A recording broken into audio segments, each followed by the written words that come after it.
Hello everybody, Gamer here to film an epic adventure on a tight budget. Super Mario 64 is an innovative game at its time, full of invisible walls, frame-perfect wall kicking, and a terrible camera operator. Since we're on a tight budget, we're gonna fire Lakitu as the main camera operator and rely on a wonderful invention called a tripod. Can you beat Super Mario 64 with a fixed camera? Super Mario 64 is a game that has been done to death when it comes to challenge runs, especially when it comes to what the A-button challenge community can pull off. There's pretty much nothing we can do with this game that nobody has done before. Or is there a challenge run still yet to be done? Being one of my favorite childhood games of all time, and quite possibly the very first video game I've ever played since I was 3 years old, I know I definitely have to do a run on this classic game at some point. And little did I expect, the only idea I can possibly do is by utilizing a game mechanic that nobody uses, having the camera at a fixed position. For those who don't know, in Super Mario 64, you can control the camera by pressing the C buttons, with 2 different zoom options and C up to go into look mode. But if you press the R button, you can go into Mario mode where the camera always focuses on Mario's back, or it gradually turns to Mario's back when zoomed out. The latter in particular is usually ideal when you're playing ROM hacks of this game. While this game is often met with critical acclaim, the camera feature is often the make-or-break deal for some people. As someone who grew up with this game personally, I actually don't mind the camera at all, and it hardly ever becomes an issue for me. However, the lesser-known game mechanic comes in the form of the fixed camera. By pausing the game in a random course, you can change the camera angle with R from Lakitu to Mario to Lakitu to stop, and the challenge is to play the entire game while in stop mode. However, unlike Mario mode where you can switch to it by pressing the R button, stop mode requires you to hold the R button down, making it a less than ideal experience. In fact, I don't even think there's really a scenario in this game where having a fixed camera angle is useful. If anything, it's useless and more detrimental. So, why not see how the game is if we play the entire game this way? This challenge will be completed if we defeat Gay Bowser in the sky and rescue Peach. As you can tell, this is a run where doing it as a tool-assisted speedrun is no problem, so this is more or less what a human can pull off and physically see. There will be more to the rules, but I will explain them as we go along. So, let's get this run started. We start a new game, perform Lakitu skip because he's fired, and you might already notice a problem. I don't have the camera fixed at all, and that's because by default, we're in Lakitu to Mario mode, and we can only change to Lakitu to stop mode inside a course. There's no option on the file select menu to change the camera settings outside of audio, and the pause menu in the castle hub only shows us what stars we've collected. So to make this run valid, we have to enter a course, change the camera settings, exit the course to the castle foyer, and the run is a go from there. However, the game won't save the setting and will revert back to Lakitu to Mario setting if we get a game over, save and exit, or reset the console. It should be noted that while the fixed camera angle works outside of the castle, the fixed camera has no effect indoors. Because of this, having no fixed camera will not violate the rules while inside the castle, and collecting the Toad Stars and the 2 stars from Nips is fair game. So let's get started with Bob-omb Battlefield. We have to have the R button completely pressed down the entire time before we enter the course, so use your imagination how to go about this. Now, you might be thinking, well, this is not going to be fun. Are you seriously going to play the entire course from this one fixed position? Actually, no. There are ways to move the tripod around the course. We can read signs, activate certain text boxes, shoot out of cannons, use hidden teleports, go through doors, make stars appear, and collect the 100 coin star to change our fixed position. And interacting with these will cause the camera to move around the course, so that way we have more than one possible position to work with. You definitely want to have these cannons and signs memorized so you can manipulate the tripod around the map, allowing you to see what you're doing. Because while this is a great 3D Mario game, the depth perception is not always great. And at a faraway distance from the camera, it's sometimes hard to tell where we are sometimes, and navigating is not always a piece of cake. For example, trying to read this sign near the Chain Chomp is a pain in the ass as we have poor depth perception, but by simply pausing the game, we can sometimes get a workable view that shows us where Mario is, allowing us to navigate areas without constantly blind guessing. Unfortunately, this trick will not always be reliable. Some views will not show us where Mario is at all, and sometimes pausing only dims the screen where the camera is already pointing at. But for stages where we can use this pausing trick, it'll be helpful in helping us navigate areas we're completely blind to or lack depth perception of. So once we read the sign by Chain Chomp by using pausing to help ourselves get to it, we can get a better view of the flower bed on the right side and use the flower bed to teleport to the other side of the map. From here, we just run up the steep slope and use it pausing to navigate ourselves to the alcove in the mountain to teleport ourselves to the upper alcove. From there, we jump up to King Bob-omb, and thankfully this fight is no different than a casual playthrough, as we can actually see whose butt we're hurling to this royal turf. With our first star collected, we now race Koopa the Quick, who I thought was going to be near impossible, but actually turns out to be very easy. Just take the same route as I took for the first star by reading the signpost near Chain Chomp, use the flower bed to teleport, and the mountain alcove to teleport, and you can reach the flag with plenty of time to spare. Also, interesting fact, time apparently advances while you're reading signs. So you can read signs to make Koopa the Quick look less quick than he claims himself to be. With Star 2 collected, we blast ourselves to the island in the sky, and while we're somewhat blind and looking under the island, you can pause and find yourself a sign to read, hit the star block, or shoot out of the cannon at the tree to keep the camera level with the island. Easy grab for Star 3. Star 4 requires us to collect the 8 red coins, and usually when I do a playthrough of this game, I always get the 100 coin star alongside the 8 red coins, since the 8 red coins is incremented in my coin count by 16 anyway. This was definitely the hardest part of Bob-omb Battlefield. Not only do I have to challenge myself with the lack of depth perception, but I gotta worry about making sure I collect drop coins from Goombas, and especially the Bob-ombs who can just self-destruct because they want Mario's cake. We also need to make sure that we grab some coins when we shoot from the island in the sky, as we don't want to collect the 100 coin star up here. It'll be easier to collect these coins with the wing cap activated, as the moment you land back on the ground, our camera is stuck on the island and we have to blindly find ourselves a sign to read or a cannon to jump into. Thankfully, pausing comes in handy in helping us find a cannon, for the most part. It took a lot of annoying camera changes and poor depth perception, or literally being blinded from seeing what the hell we're doing, but with patience, we can collect the 100 coin star and the red coin star no problem. Star 5 is Mario Wings to the Sky, which requires the wing cap, but we can instead collect Chain Chomp's star, albeit a bit painfully as he's a big bad dog.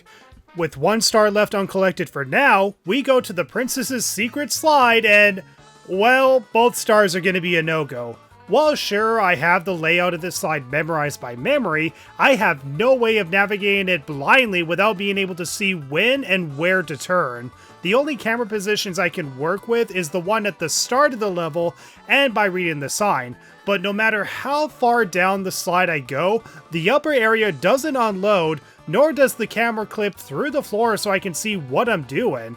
Unless I get insanely lucky, both the secret slide star and the star collected when you reach the finish in under 21 seconds is a no-go. Next is Whomp's Fortress. There are thankfully a number of moments where we can change the camera position, including using a teleport. Now, in terms of getting to the top of the fortress, there's thankfully multiple ways of doing it, though I did do it the hard way by pausing and blindly getting onto the elevator to get me up to the boss. Thankfully, the text box with Whomp allowed me to see myself ground pounding through his mouth, out his butt, and pounding his butt. No, I don't need to rephrase that, because that's literally what Mario is doing. We beat the Whomp Cane easily and nabbed the first star. The second star, I read the signpost near the second piranha plant, and by doing a side flip, wall kick, and a dive, I can get up to one of the floating islands, long jump to the tower, and navigate myself up the tower. Thankfully, any platforms that move in and out of the tower all move in and out at the same time, so it was not hard to blindly navigate around the tower while doing a little bit of pausing and eventually collecting Star 2. At this point, we have enough stars to face up against Gay Bowser, but I kept going with Whomp's Fortress for now. Shoot into the Wild Blue was easy. The Cage Star required me to pay attention to Mario's shadow, so the moment I see his shadow, I release from the owl and ground pound so I fall straight down into the star. Blast away the wall is easy, and now we reach the hardest star, collecting all 8 red coins.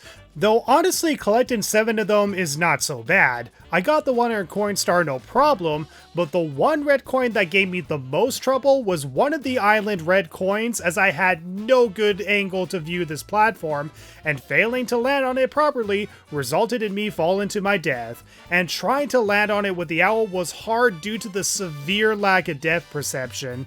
Eventually, I knocked over the wooden bridge and slowly but surely made my way to the coin. And from here, the rest of the red coins were easy to collect, and there you go! All of Whomp's Fortress stars are humanly possible to collect with a fixed camera angle by a human player. Since I had more than 10 stars, I could access the Tower of the Wing Cap course. From here, I could safely fly down and activate the Wing Cap locks. Now, in terms of collecting the 8 red coins here, yeah, that's not happening. Even though we can see all of the red coins from this view, the severe lack of depth perception is what makes this star too brutal to collect. And since this is just 1 star out of 120, we just gotta hope that we're able to collect at least 70 stars so we can face up against Gay Bowser. With the wing cap available, I go back to Bob-omb Battlefield and complete Star 5, no problem. Collected every single star in Bob-omb Battlefield.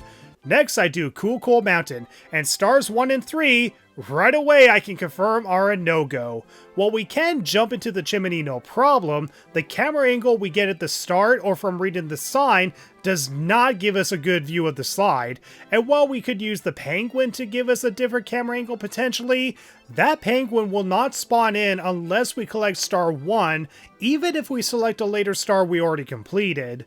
So with stars 1 and 3 being a no-go, I do the little penguin lost star where I had to mostly get Tuxie to her mother completely blind. Though thanks to the power of pausing to see where I'm going, we can at least slide and fall ourselves down towards Mom. However, I lose Tuxie upon falling into the snow, and pausing does not give me a good view of Mario or Tuxie.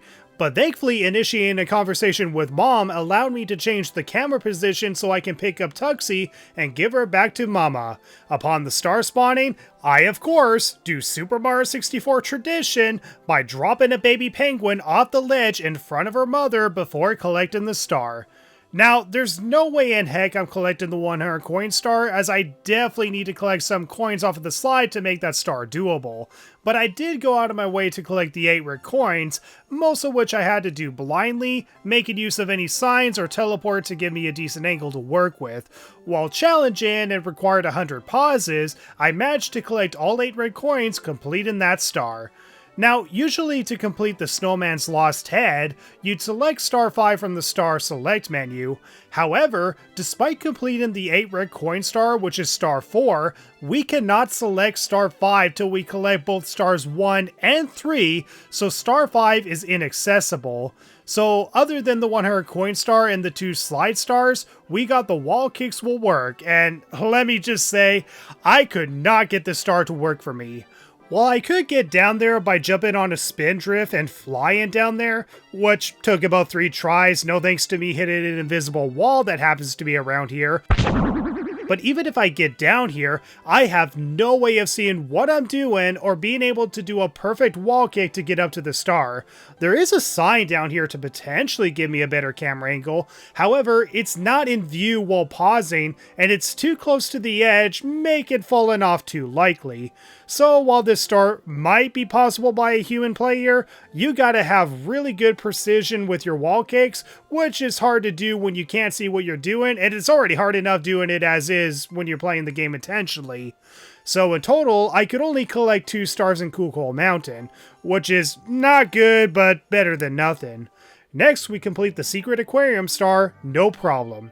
Then we reach Jolly Roger Bay, and while we could read the sign where the pink Bob-omb buddy will usually spawn on later stars, We also don't have access to the cannon or a good angle to see what is down below where the sunken ship is, and this is one of those courses where pausing does not help us at all. It only dims what the camera is already looking at, so pausing is useless. However, if I could hit the block near the pillars to spawn star 5, we could not only collect that star, but also change the camera position. So how the heck is that doable if the cannon is unavailable? Well, by swimming up to one of the poles, we can perform a trick called frame walking. When a slope is too steep, you slide down it. However, if we flick the control stick up and to its neutral position repeatedly every frame, we can walk up the slope. And no, this is not task exclusive, a human can definitely do this trick. Although this trick is easier if you perform it on a keyboard or D-pad than the control stick. With this trick, we can walk up the pole, and while I couldn't exactly grab onto it, I could slide down on the other end of the pole and jump from the pole to the ledge where the blast to the stone pillar star is, and since I made it, I might as well collect it.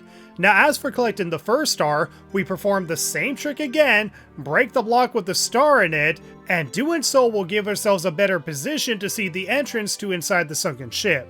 So we swim down, swim back up, then swim down again so the eel comes out of the window, and while we could see the window, it could be very tricky to see, and with the bad depth perception, it's hard to see if we're going inside the loading zone. Eventually I pull it off and open the chest in order. Though the third chest will be blocked out of view, making it a little harder to open. But star 1 is a simple star we can obtain, and that's it. Just like Cool Mountain, I could only collect 2 stars.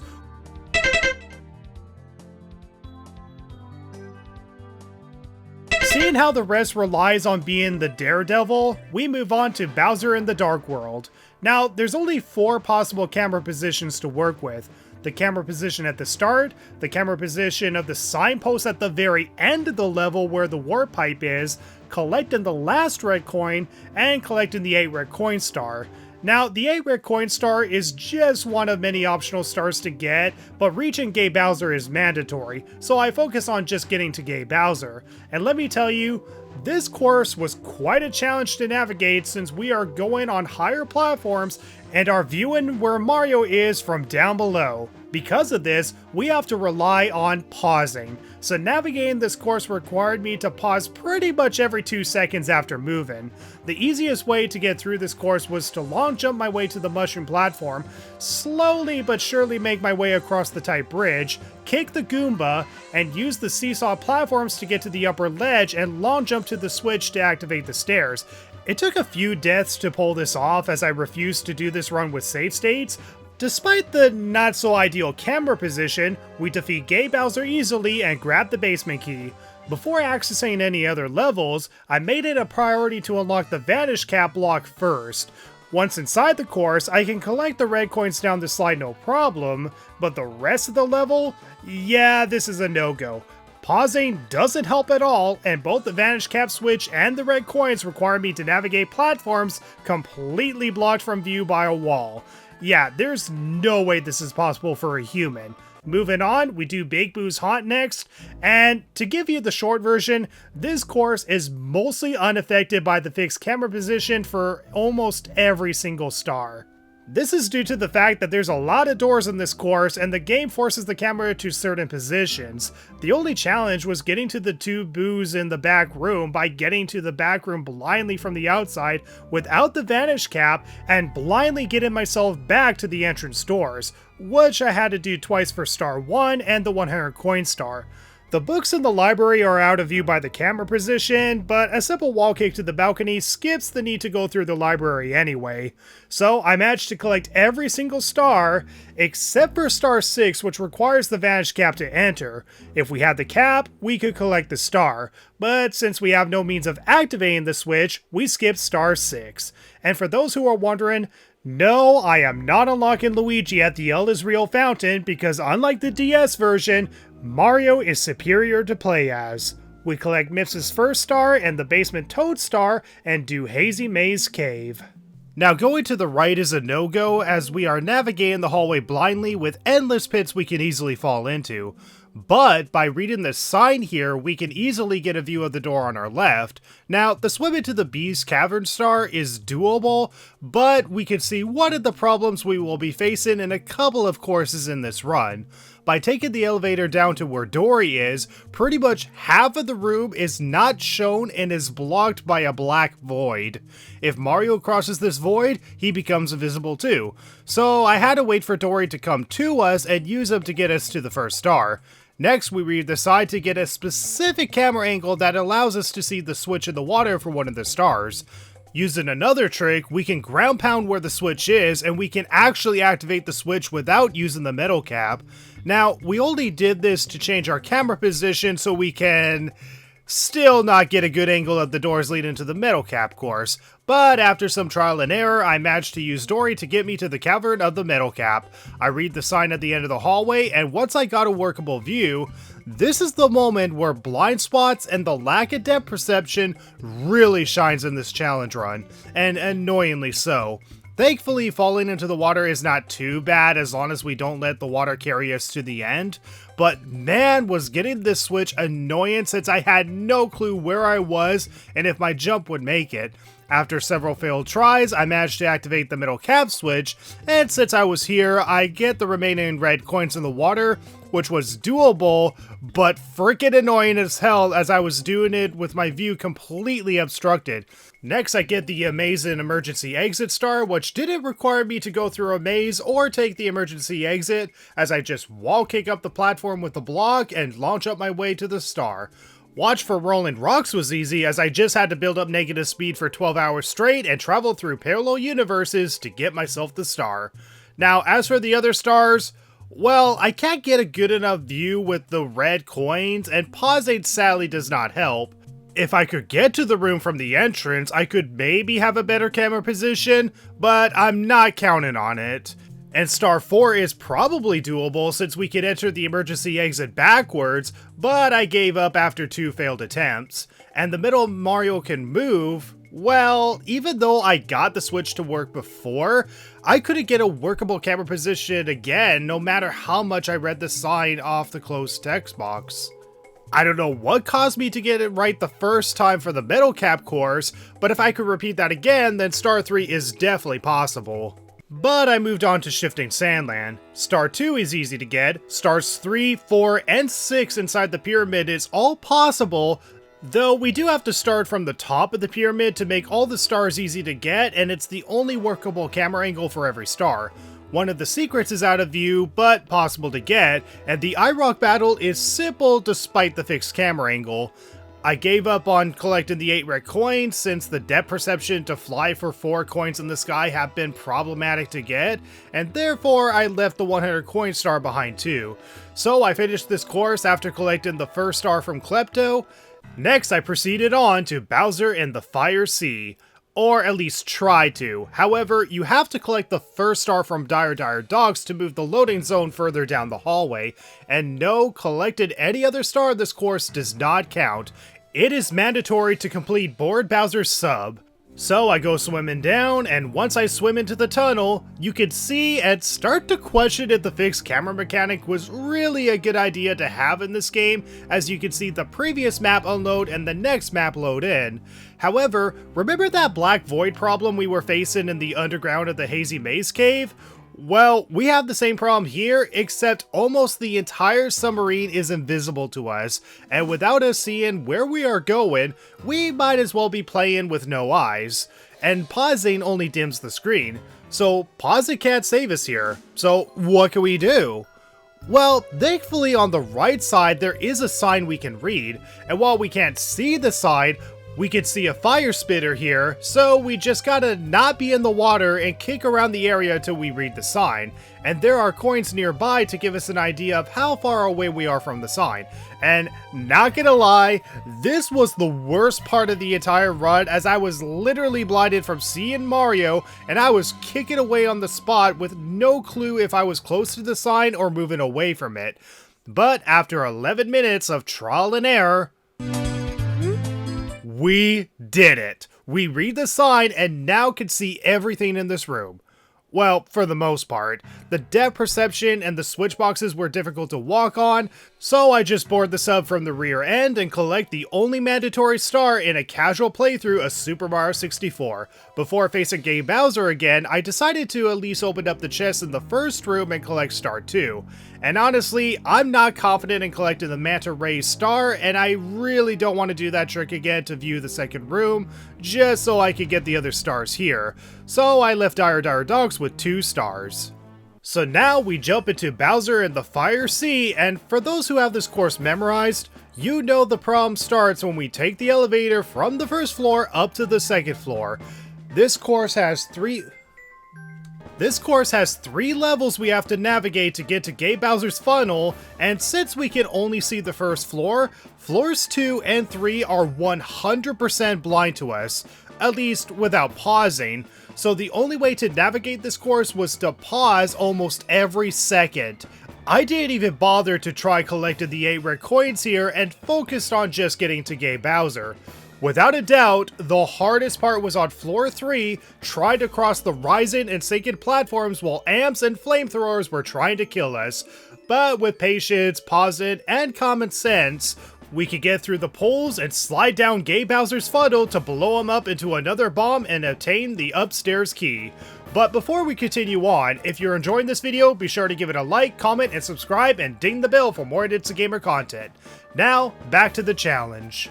Upstairs, we obtain the second Toad Star, and while yes, I could just skip the 50 and 70 star requirements by doing the backwards long jump glitch up the stairs, I want this run to be possible without the need to use BLJs. So first, we start off in Wet Dry World. This course is honestly one of the best ones to try the fixed camera challenge in, as you really have to consider not only where and how to change the fixed camera, but also consider what water level you should be at and how high you should jump into the painting. Yeah, depending on where you jump into the painting, the course could start at 3 different water levels, with the 3rd level actually being higher than the highest you can normally raise it. Shocking arrow lifts is easy because it's shocking if anyone actually uses the arrow lifts at all unironically. The top of the town is doable, just challenging because you're walking on tight platforms while avoiding enemies. Secrets in the shallows and sky is simple if you know where all the 5 secrets are, and will require camera changing and water levels being changed to make the star doable. Also, pausing will help sometimes in navigation. Express elevator hurry up is doable, and I got it on the first try. Go to town for red coins requires us to go to the downtown area, and here is where we question Nintendo's intent for the fixed camera, as swimming through the tunnel unloads the upper town and loads in the downtown. Though, despite the odd camera looking out of bounds, it makes collecting the 8 red coins simple for us. Though once I collected it all, I swam up to the upper town to get more coins for the 100 coin star. This was definitely challenging as I had to work with water levels and limitations with the camera. But I managed to get the 100 coin star and come back for the 8 red coin star. And sadly, the last star quick race through downtown is a no-go since we need the vanishing cap in order to enter the cage where the star is. Next, we head to Snowman's Land and we see the only little bit of footage we used that was filmed by Lakitu before we fired him. Sadly, we are working without him, so time to suffer. For Snowman's big head, I can jump up the slope and dive over the fence to skip going around. And while I tried walking alongside the penguin to prevent the snowman blowing me off, sadly the lack of depth perception is my literal downfall. I then just completed star 3 since I could at least see the star from the starting camera position, but then I came up with a different plan for star 1. Instead of going the intended way, I could do a long jump and make it to where the igloo is. With some pausing, I can crawl into the igloo, and while I'm sure the star inside the igloo is unobtainable since we need the Vanish cap, I came here to talk to the pink Bob-omb buddy to open the cannon outside. I then make my way to the cannon, take aim, fire, and on the first try, I managed to nab star 1 without the penguin's help. Chill with the Bully, I had to use pausing to find and read a sign next to the arena where the Chill Bully is, and thankfully I got star 2, no problem. Whirl from the freezing pond took a while to figure out a way over to the star block, and the solution I found was to read the sign near the Chill Bully and do a triple jump up the side, jump, and dive onto the ledge where you would normally ride the Koopa shell for the 8 red coins. From here, I used pausing to navigate myself all the way around to the star block and collect star 4, no problem. Shell shredding for red coins took a few attempts and some frustrating moments as I had to collect all 8 red coins, with one of them being underneath the arena where the chill bully is, and the only way to obtain it without dying was to ride on a Koopa shell underneath. And to get the Koopa shell, you had to break the block next to star 4. Thankfully, I go with the same strat to get up to the hillside and navigate myself to the block, while collecting 7 out of the 8 red coins. I then ride the Koopa shell using pausing every half a second to get myself back to the area where the chill bully is. And with that, we can get the last red coin or bonk it to the sign, because why the not? So I do that again and get the last red coin and blindly make my way to the red coin star. And with that, the only 2 stars left is the Igloo star, which is a no-go, and the 100 coin star, which I'm not confident in completing since these coins in the Igloo cannot be collected without the Vanish cap. I mean, maybe I can collect the 100 coins without these, but my patience with this course after the red coin star is thinning, so I moved on to Tiny Huge Island. Definitely one of the most interesting gimmicky courses in this game, but honestly one of my least favorites. Pluck the piranha flower is easy as long as you start in the tiny version of the island. In fact, most of the times I always start in the tiny version of the island, as I can get anywhere on the island, big or small, if I start on the tiny version. The tip top of the huge island required me to enter the upper warp pipe to the huge island and navigate around the mountain using pausing, which can be tricky as a simple slide off the side will lead to a game over, as 2/4 of the course have a death barrier. But with some patience and pausing, I can make it to the block and collect star 2. 5 itty bitty secrets was admittedly frustrating, as it was just so easy to fall off the course when collecting the secret from the cannon, and getting on top of the mountain was a pain in the ass with the severe lack of depth perception, but after pulling off a cool trick, I made it. I just had to press the purple switch and walk on the boxes to the star before they disappear. Another possible, albeit annoying star obtained. As for the rest of the stars, well, I probably could have done the Wiggler star, but I kinda forgot how I got on top of the tiny mountain in the first place, and the others were too frustrating to figure out or to make work, so I gave up on this course.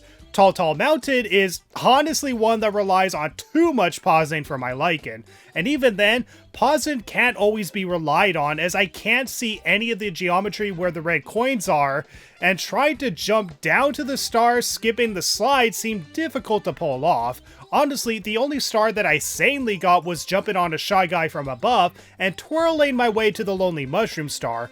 And for those who are wondering, can we use Yukiki to steal Mario's cap to change the camera position? Sadly, no. Thankfully, getting a game over without saving will return my cap back. As lazy as I'm possibly making this seem, I only got the 1 star and moved on. And at this point, while I had enough stars to access the last 2 courses, I decided to backtrack to the basement to get Mips' 2nd star and do Lethal Lava Land, which some of you may have noticed that I skipped out on. Well, truthfully, I didn't skip out on it. I was just getting really impatient on getting the Bully Star or any of the 2 Volcano Stars to work and failed to get either. Because of that frustration, I skipped out on the course and did Shifting Sandland instead. Now that I am thinking clearly, there's 2 obvious easy stars to obtain here. The 8 red coin star on the quote-unquote puzzle, and I can easily use the wing cap to fly myself around the cage and log and use Imposit so I know when to turn and to get myself to the red hot log rolling star. Now, I tried defeating the bully earlier in this run, but failed due to the bad depth perception with the camera position being at the start of the course. However, what if I chose not to be incompetent for once and make it easier on myself? First, I collect the 8 red coins. This will give me the closest camera position I can get to the bully, which made knocking him into the lava so much easier. With the first star collected, I wondered, could I do the same thing again with the bully star? So I collected the 8 red coins again, which gave me the better camera position to fight the first big bully, knock him into the lava to change the camera position to give me a better view of the 3 bullies that I can reach, thanks to a platform going between the 2 islands. And yeah, by going after the other 2 stars first, I can boil the 3 bullies, then boil 1 more big bully to get myself the 2nd star. So there you go. All 4 stars outside of the volcano are possible with a fixed camera by a human player. As for inside, well, the platforms are blocking my view and I could only get close to 1 star, but could never get it. These stars are definitely plausible, but hey, at least I got more than half in this course. Another course that's been on the back of my mind recently is Jolly Roger Bay. If you remember, I was able to collect the Stone Pillar Star and the Sunken Ship Star and nothing else. Well, I decided to come back and see if I could do more than just that. First, after opening the star block near the pillars, I used this camera position to get the middle cap, which I didn't have activated when I first did this course, and use it to collect the Through the Jet Stream Star. Next, we collect the 8 red coins, change the camera position to the pillar star to get a good view of the red coin at the bottom of the course. Then we collect the coins on the ship, and there we go, 8 red coins complete. Now surely the star on the eel's tail, the chest in the cave, and the 100 coin star in a course infamous for having only 104 coins is impossible for a human player, right? Well, let's find out. For starters, we collect every single coin and red coin we can reach before swimming downward. After getting the camera to the Stone Pillar Star, we collect the last red coin at the very bottom, giving us a camera position down below. We collect the coins and enter the cave. Now sadly, both the cave and outside are one whole map, so the outside area does not unload. However, just inside the cave is a sign, and while I have no way of seeing it, we just kick around with the B button in the hopes of reading the sign. Thankfully, after only a minute of kicking around, I managed to read the sign. And now, we just have to read the sign over and over and over again until the camera is positioned behind the sign in just the right way inside the cave. From here, we collect the blue coins, as missing a single blue coin makes the 100 coin star impossible to collect. Then we just murder some Goombas and collect the 100th coin deeper in the cave. With the 100 coin star collected, we now have a better view of the chest, and there's a side here to give us a closer camera position. So, by breaking the Stone Pillar Star block first, we can collect the 8th red coin second, collect the 100 coin third, and summon our 4th star to complete the treasure of the Ocean Cave Star. Not gonna lie, collecting both the 100 coin star and the chest stars in this course was one of the most satisfying achievements I have ever made in this run. An achievement that I thought was gonna be impossible before, and with that, we just have one more star to collect. So we collect the last red coin down below to give us a better camera position of the eel. The best way to collect the star from the eel is to wait underneath him and swim up at just the right time. Sadly, I got hit, and while I tried to get the star, of course. But on attempt 2, I managed to get the eel star, and there you go. We have collected all of the stars in Jolly Roger Bay with a fixed camera. Definitely a highlight of this run, since most of the stars were one big puzzle of changing the camera position around to get a good view of what we were collecting. Definitely another course I recommend trying this run in.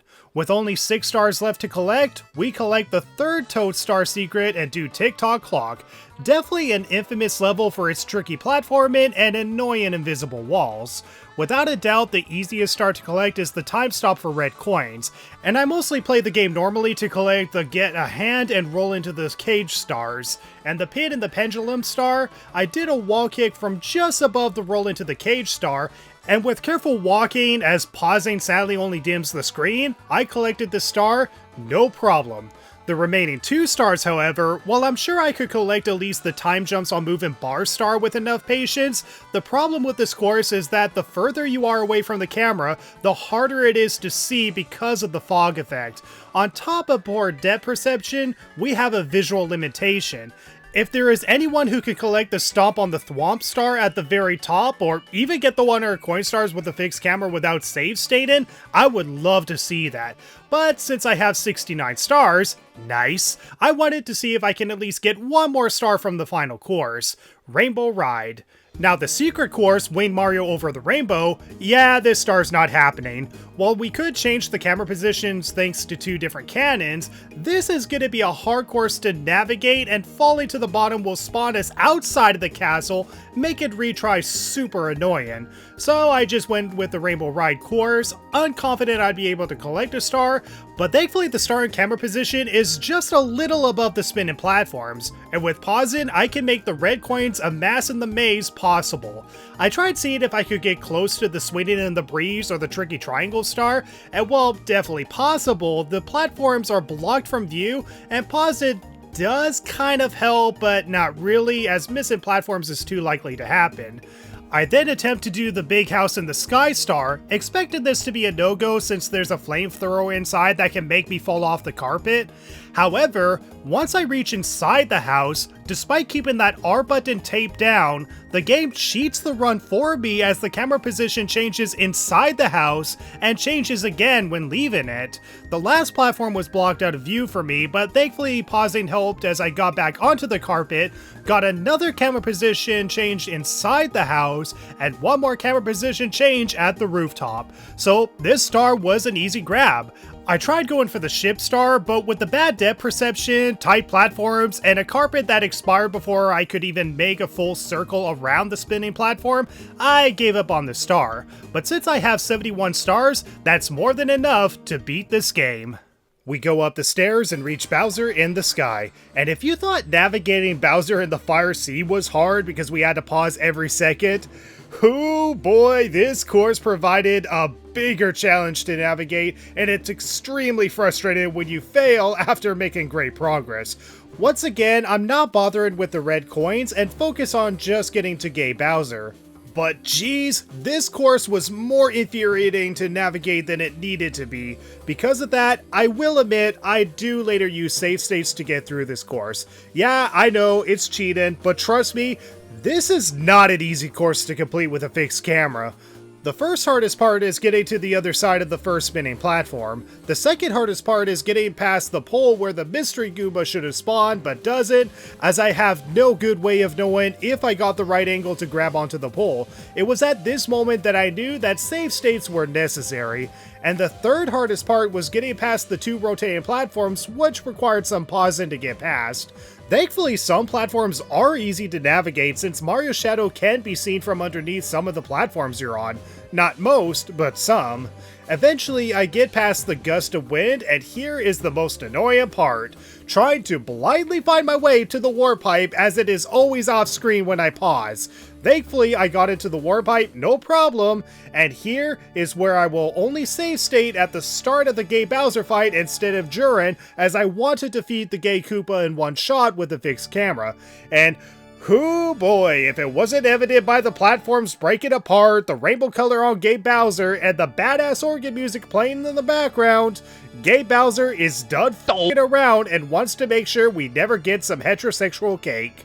I lost count how many times I died in this fight as the fixed camera angle made timing my throws off. Thankfully, since the camera is in the middle of the arena, it is possible to see all 5 bombs, and we only need to throw Gay Bowser into 3. And this is harder than it looks, because in a normal run you can change the camera angle from left to right as you align your throws right, something we don't have much of unless the bomb is straight ahead of us, and there's even times when Gay Bowser would be exactly where the camera is, giving us a pretty disoriented view inside of him. Hey, look Nintendo, I know some fans want to go inside of Gay Bowser's body, but there's gotta be a better experience of seeing what's inside of Gay Bowser's body. But after 20 minutes of reloading the save state and trying to beat Gay Bowser in one shot, I threw him straight into the first bomb and the second bomb. I do a long throw into the third as I tell him, "So long, Gay Bowser." So long, Gay Bowser.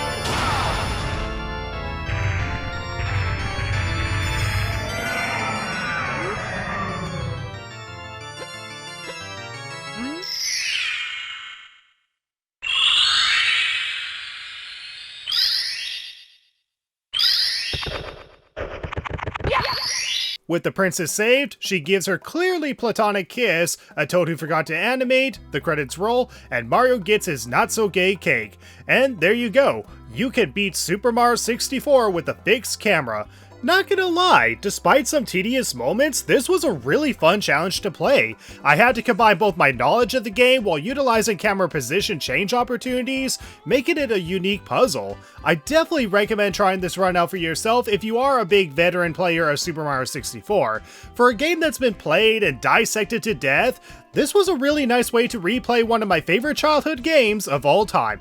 I could totally understand if you give up on trying to find that one sign in Dire Dire Docks or trying to complete the second or third Bowser courses, but honestly, this was a unique challenge and one that I knew was possible, but wanted to make it possible while getting all the star door requirements without glitches. There's no doubt that more stars are possible to collect in this challenge, but knowing that I can't get all 120 anyway, I'm happy to leave the challenge as is. If you want to see the other stars be made possible with a fixed camera, try this run yourself. And if you enjoyed this run, be sure to give this video a like, comment, and subscribe, and ding the bell for more Nitsa Gamer content. If you would like to check out other challenge runs, be sure to check out my Zelda challenge run of Majora's Mask, where I beat the game without rupees or item drops, Shin Megami Tensei Nocturne without using skills, Persona 4 Golden without taking damage, and Sonic Adventure 2 without collecting reins. And thank you so much to my channel members, including FurDC25. If you would like to have your name at the end of a Nitsa Gamer video, be sure to become a channel member today. There's more from Nitsa Gamer to come, and that content may include Super Mario. Now if you excuse me, I gotta answer to the bad reviews and consider using a Steadicam from now on.